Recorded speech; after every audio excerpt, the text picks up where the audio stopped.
Yang menarik adalah ini yang saya capture dari direct message. Kebetulan akun saya 1,2 M followernya. Lalu kemudian mereka itu mengeluhkan, ini lucunya bukan main ya. Jadi kalau Anda mau baca, this is very entertaining tapi menyedihkan juga. Di sekolahku tiap hari Kamis dibagikan roti, susu kotak sama telur. Ya, lalu kemudian anakku pernah muntaber gara-gara susu. Tidak banyak orang yang tahu bahwa etnik Melayu itu 80% itu intoleran laktosa, termasuk saya. Ya, jadi Anda bisa bayangkan bahwa menurut Permenkes tahun 2014, udah 11 tahun loh. Ya, Permenkes nomor 41 2014 bisa dicatat, bisa dicari dokumennya. Kita itu udah keluar dari 4 sehat 5 sempurna. Saya nggak tahu apakah anggota dewan yang terhormat masih tahu itu, bahwa kita udah lewat dari 4 sehat 5 sempurna. So, susu adalah bagian dari protein hewan yang tidak penting banget. Selama di situ ada telur, ada ikan, ada daging, negara kita kurang apa lagi? Ya, jadi kita tidak mungkin mengkonsumsi susu sebagai bangsa Melayu begitu loh ya. Akhirnya ada yang mencret. Lalu kemudian di Depok ada ayam masih mentah, ya kan? Lalu kemudian ada lagi selama di kampungku juga pernah ada belatung seperti yang tadi udah diungkapkan oleh Cisdi. Next please. Nah, ini ada beberapa lagi keluhan berikutnya. Mohon maaf. Ya. Ini adalah bukti nyata dari susu yang dibagi. Anda bisa tahu bahwa publik kita tuh udah pinter, publik kita udah pinter banget. Yang dibagi ini bukan susu, ini adalah minuman bergula dan ada tulisannya tidak cocok untuk bayi sampai usia 12 bulan. Bahkan perlu saya tambahkan ada yang menu kering yang diberikan kacang sukro.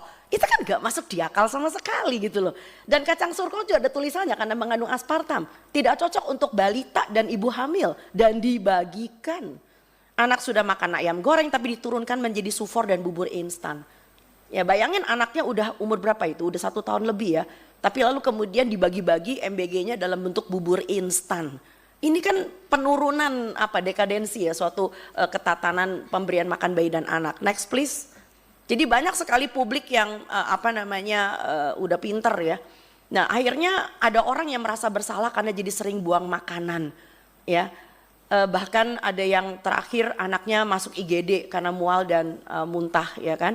Next please. Jadi ini bukan main-main sebetulnya. Next. Nah, yang menarik adalah kita sebetulnya sudah punya dokumen dari BGN sendiri, di mana disebutkan di dalam dokumen BGN tentang panduannya adalah edukasi pangan dan gizi diberikan oleh Kedeputian Bidang Promosi dan Kerjasama dan seterusnya. Tetapi pertanyaannya kalau kita bagi makanan di sekolah, di posyandu itu diberi nggak edukasi itu? Enggak. Ya, bahkan kalau ada orang yang nanya selalu dibungkam. Udah nggak usah banyak nanya, dikasih aja bagus, bersyukur napa? Next please. Ya. Nah, ini yang menarik. Kalau dikatakan meningkatkan UMKM, apakah UMKM yang diberdayakan adalah yang seperti ini, yang jualan makanan instan, yang jualan frozen food. Ya, kita tuh belum pernah tahu data-datanya bahwa ternyata yang diuntungkan adalah nelayan, petani, ya peternak kita belum lihat gitu loh. Jadi yang diuntungkan adalah orang, mereka alhamdulillah banget. Dan sekarang mereka galak banget kalau dibilang MBG itu mau dihentikan, karena mereka mengatakan kalian jahat MBG dihentikan. Itu namanya menghentikan kita punya mata pencaharian sekarang. Sekarang jadi seperti buah si malakama. Jadi di antara masyarakat sendiri sekarang sudah dibenturkan menjadi 2 kubu. Kubu yang mengatakan bahwa dia untung karena dagangannya laku padahal dagangannya nggak sehat.